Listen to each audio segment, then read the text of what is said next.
కామారెడ్డి జిల్లాలో 2 ఏళ్ల బాలుడి కిడ్నాప్ కేసును పోలీసులు 3 గంటల్లోనే ఛేదించారు. గుర్జగుంటకు చెందిన దంపతులు సిరిసిల్ల రోడ్డులోని ఫాస్ట్ ఫుడ్ సెంటర్లో రాత్రి బస చేశారు.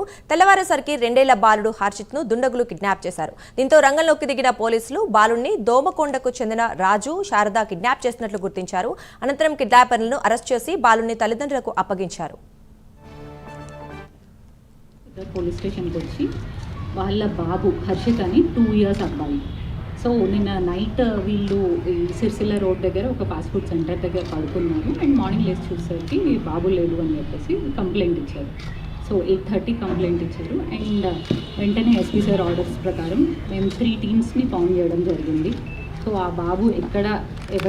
బాబుని ఎవరికి అమ్మేస్తారు అని చెప్పేసి ఇక వెంటనే రెస్పాండ్ అయ్యి సో దగ్గరలో ఉన్న సీసీటీవీస్ అన్నీ చెక్ చేయడం జరిగింది.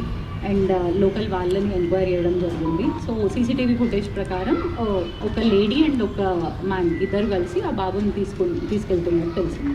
సో తర్వాత ఫర్దర్గా ఎంక్వైరీ చేస్తే ఇంకా ఫైనల్లీ ఈ పల్లపు రాజు అండ్ పల్లపు శారద అని చెప్పేసి వీళ్ళిద్దరు ఆ బాబుని నిన్న రాత్రి తీసుకెళ్లారు అండ్ భిక్షాటన కోసం వాడుతున్నట్టు తెలిసింది. సో మార్నింగ్ రైల్వే స్టేషన్ దగ్గర వాళ్ళు దొరికారు.